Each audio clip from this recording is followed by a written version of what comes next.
اے حسین، اے حسین، اے حسین، جیتے رہو شبیر پہ مرنے والوں، مرنے والوں، غم حسین منانے والے آباد رہے، حسین حسین منانے والے آباد رہے۔ اعوذ باللہ من الشیطان الرجیم، بسم اللہ الرحمن الرحیم۔ السلام علی الحسین وعلی علی ابن الحسین وعلی اولاد الحسین وعلی اصحاب الحسین۔ قائم ٹی وی کے تمام دیکھنے اور سننے والوں کو سید میثم رضا اور اسلام 24/7 کی پوری ٹیم کی طرف سے السلام علیکم۔ ناظرین کرام، آج 2 محرم الحرام، آج کے دن مولا حسین کا قافلہ کربلا پہنچ گیا۔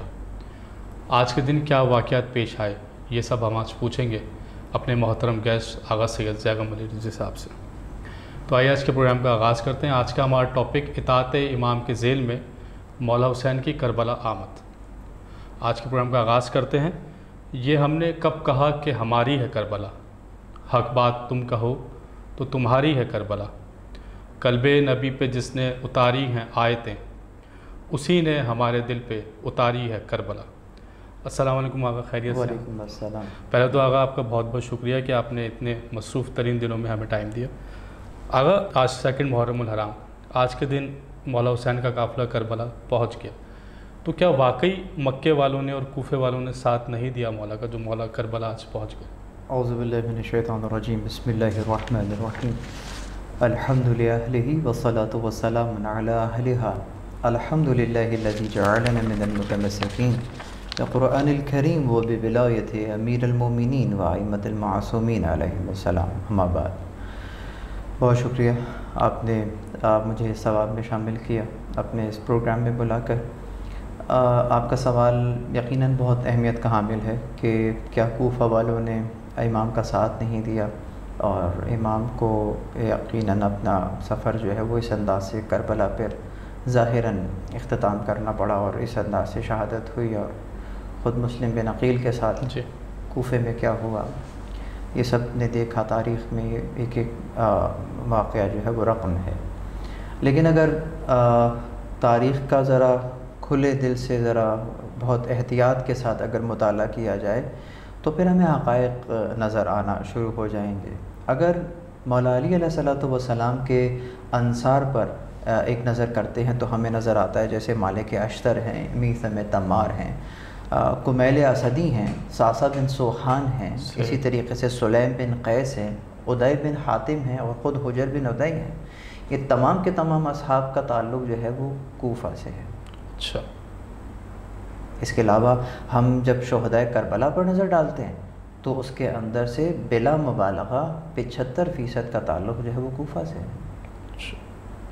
تو اس کے باوجود بھی جب کہ ہمیں جو بتایا جاتا ہے، پڑھا جاتا ہے کہ جناب کوفہ والوں نے جو ہے وہ دغا کیا، وہ تو یقیناً ایسا ہے، ایک جماعت ہے جس نے خط لکھے، بلایا، اور اس کے بعد انہوں نے ساتھ نہیں دیا، لیکن یہ بات اوورال کوفے پہ نہیں کہی جا سکتی، کیونکہ کوفہ بٹا ہوا ہے بہت سارے لوگوں میں۔ کوفے میں کچھ مفاد پرست بھی لوگ رہتے ہیں، کوفے میں اپنے جو قبائلی عصبیت ہے اس کا خیال کرنے والے بہت زیادہ وہ لوگ رہتے ہیں، کوفے میں شام کے مخالفین جو ہیں وہ رہتے ہیں، اور کوفے میں شیعان حیدر کرار جو ہیں وہ بھی رہتے ہیں۔ تو انہوں نے دغا نہیں کیا ہے۔ جو دوسرے لوگ تھے جنہوں نے امام کو امام کہہ کر نہیں، بلکہ یوں سمجھ لیجئے کہ کوئی چھٹا خلیفہ کہتے ہوئے پھر بلایا ہے، تو اس انداز سے یقیناً ان کا تعلق اس سے نہیں رہتا۔ تو 75% شہدائے کربلا کے اندر خود کوفی موجود ہیں۔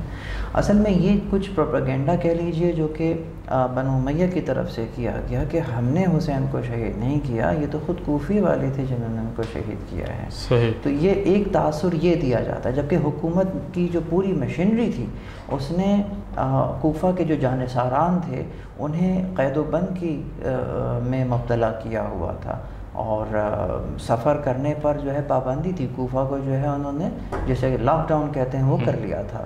تو اس وجہ سے بھی جو ہے وہ ہم نے دیکھا کہ امام علیہ الصلوۃ والسلام کی جو یہ تحریک تھی، اس انداز سے ان کو وہاں سے وہ رزلٹس اس انداز سے نہ ملے۔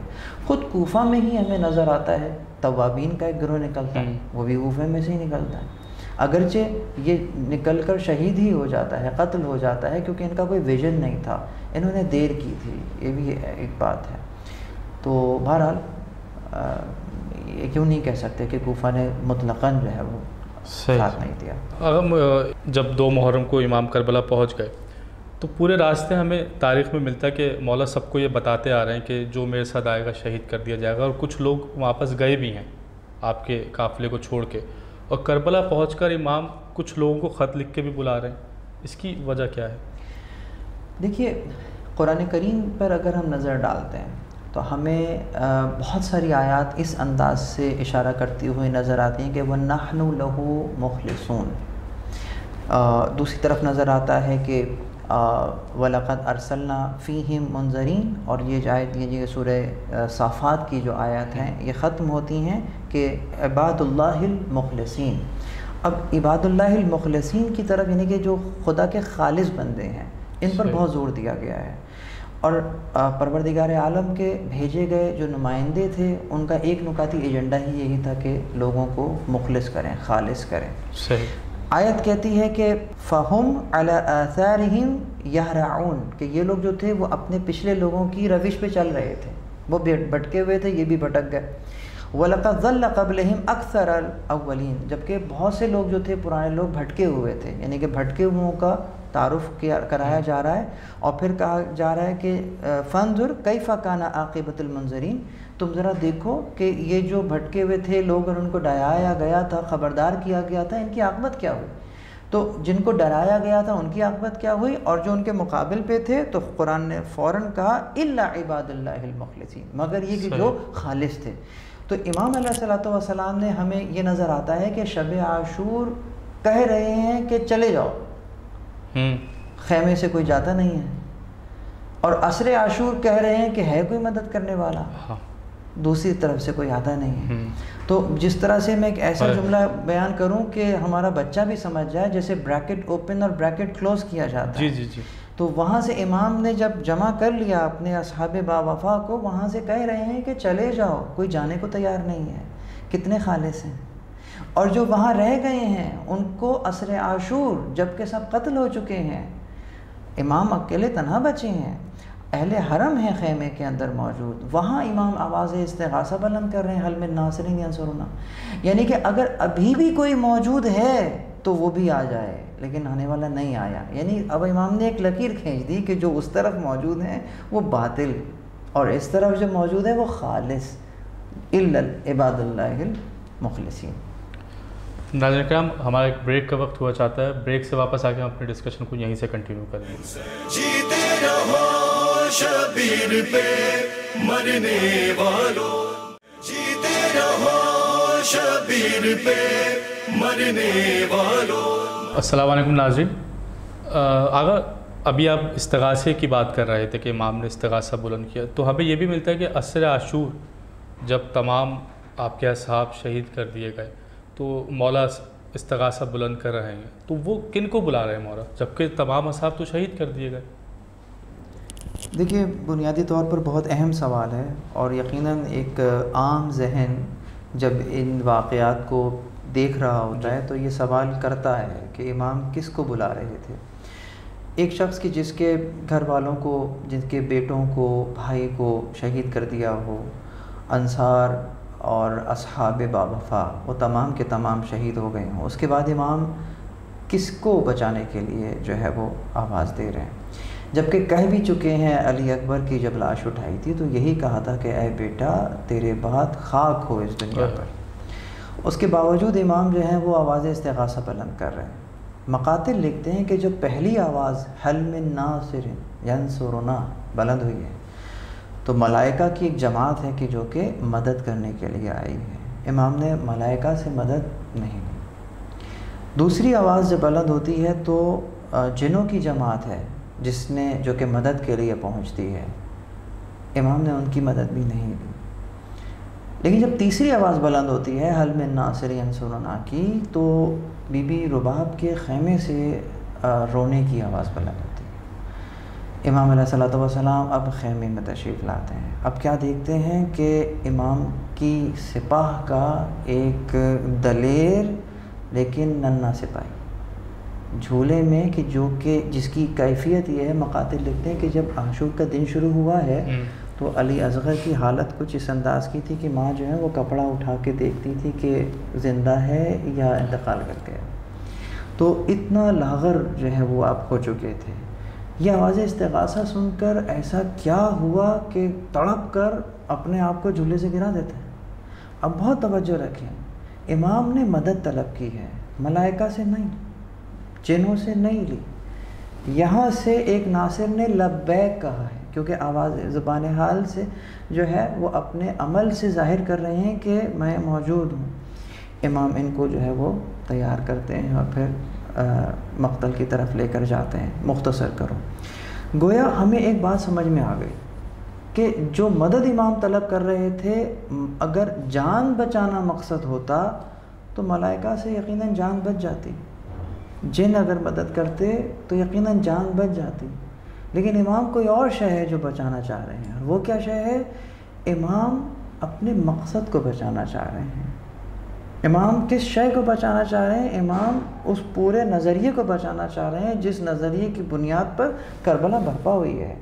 وہ نظریہ اور وہ مقصد علی اصغر کی شہادت سے بچ سکتا ہے.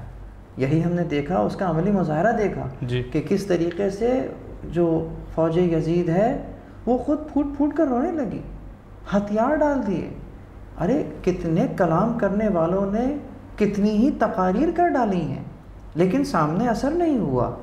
اور اس بے زبان نے کوئی تقریر نہیں کی ہے، فقط ایک مسکرا کر دیکھا ہے.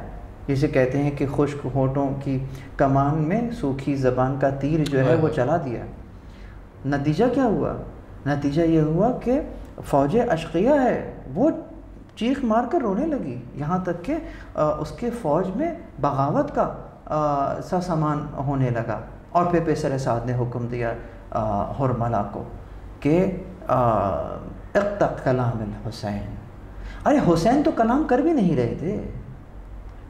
توجہ دیکھیں، یعنی کہ اس ننھے مجاہد کے اس عمل سے جو سما بن گیا اور جو بغاوت کی سی فضا ہو گئی، یہ گویا علی اصغر حسین ہی کا کلام تھا کہ جو وہاں پر کر رہے تھے. سبحان اللہ. کہنے والے نے اقطع کلام الحسین، حسین کے کلام کو قطع کر دو، اور پھر وہی ہوا. تو ہمیں نظر آتا ہے کہ تاریخ میں ظالم کے ظلم کو جو ہے وہ نہ صرف آشکار کر دیا گیا اور یہ بیان کیا گیا کہ دیکھو یہ جو شجرہ خبیثہ ہے یہ اتنا لاغر ہے کہ ایک ہوا سے، ایک پھونک سے جو ہے وہ یہ گر جائے گا. علی اصغر نے جو ہے یہ ثابت کر دی. اچھا آقا، امام حسین 2 محرم کو کربلا پہنچے، اور کربلا پہنچ کے آپ کا زمین کربلا خریدنا اور قافلہ بنی اسد سے جو آپ کی گفتگو ہوئی، اس کے حوالے سے تھوڑا سا بتائیں کہ زمین کربلا خریدنے کا مقصد کیا تھا؟ اس میں بھی بہت بڑی حکمت ہے اگر غور کریں. ایک تو ظاہراً فقہی احکام، مثال کے طور پہ آپ کہیں پڑاؤ کرتے ہیں آپ وہیں، اور اس انداز سے کہ اب یہ آخری مقام ہے، یہی کہہ کے اترے تھے نا کہ واقعہ طویل ہے، مختصر کروں کہ جب آپ کو یہ معلوم ہو گیا کہ یہی وہ ارض نینوا، ارض کربلا ہے، تو حضرت عباس سے یہی کہا تھا کہ بس عباس یہاں پر سامان اتار دو، یہیں پر خیمے لگا دو، یہی وہ جگہ ہے جہاں ہمارا خون بہایا جائے گا، جہاں ہم دفن کیے جائیں گے، جہاں سے ہم دوبارہ محشور کیے جائیں گے. امام کو معلوم ہو گیا. اچھا، اب یقیناً یہ زمین جو ہے وہ امام کی ملکیت تو نہیں ہے، ویسے تو زمین کا ہر حصہ امام زمان کا ہے، امام زمان ہے، لیکن بالکل، لیکن بہرحال شریعت جو ہے وہ حقوق کا تحفظ کرتی ہے. اگر کسی کا حق ہے تو وہ اس سے ناجائز نہیں کیا جاتا. تو امام علیہ الصلوۃ والسلام نے پہلا کام کیا کیا؟ یقیناً اس زمین کے مالکان کو بلایا اور پھر ان سے اس زمین کا سودا کیا، اور پھر سودا کرنے کے بعد یہی زمین انہیں دوبارہ ہبہ بھی کر دی. اچھا جناب، پہلے پیسے دیے اور زمین کو اپنے ملکیت میں لے کر آئے، اور ملکیت میں لینے کے بعد پھر انہیں ہبہ کر دی کچھ شرائط پر. بہت توجہ، یہ امام کا اقدام کیا کہلا رہا ہے؟ غور کریں، توجہ کریں. یہ کربلا تفسیر مانگتی ہے امام کا ایک ایک قدم. یعنی اب جو امام پر حملہ ہوگا وہ امام کے گھر پر حملہ ہوگا. امام نے خریدی ہے وہ جگہ، وہ امام کی جگہ ہے، امام نے حملہ نہیں کیا، امام پر حملہ ہوا ہے، ان کے گھر میں حملہ ہوا ہے، امام نے اپنے گھر کا دفاع کیا ہے ظاہراً اعتبار سے بھی اگر دیکھا جائے۔ دوسرا مطلب یہ ہے کہ یقیناً چونکہ وہ ایک صحرا ہے اور جنگل ہے، اور یقیناً ان لوگوں نے جو ظلم ستم کیا اور اس کے بعد ان کو بغیر دفن کیے ہوئے چلے گئے، تو امام علیہ الصلوۃ والسلام اس طرف بھی متوجہ ہیں، یعنی کہ جسے کہتے ہیں کہ گراؤنڈ ریئلٹیز کو دیکھتے ہوئے کہ یہاں پر نہ صرف ان کو دے دیا، ہبہ کر دیا، بلکہ ان سے عہد لیا کہ تم یہاں کھیتی باڑی نہیں کرو گے، یعنی کہ کیا یہاں فصلیں نہیں اگاؤ گے، یہاں یعنی جس انداز سے یہ رہے گا معاملہ اس کو ویسے ہی رکھو گے، ان قبور کو ویسے ہی رکھو گے، یہاں حل نہیں چلاؤ گے۔ پھر تم نے کہا کہ دیکھو تم جو ہمارے زائر آئیں گے ان کو تم اپنے پاس مہمان رکھو گے، ٹھیک ہے، اور انہیں 3 روز تک کھانا جو ہے وہ دو گے، امام ان سے عہد لے رہے ہیں۔ اور اس کے بعد یہ تو امام نے ان سے معاملہ کیا ہے۔ پھر ہمیں نظر آتا ہے کہ اب امام کے ذہن میں وہ قبور آ رہی ہیں، امام کے ذہن میں مزارات آ رہے ہیں، لیکن یقیناً جب دفن ہی نہیں ہوں گے تو مزار کیسے بنے؟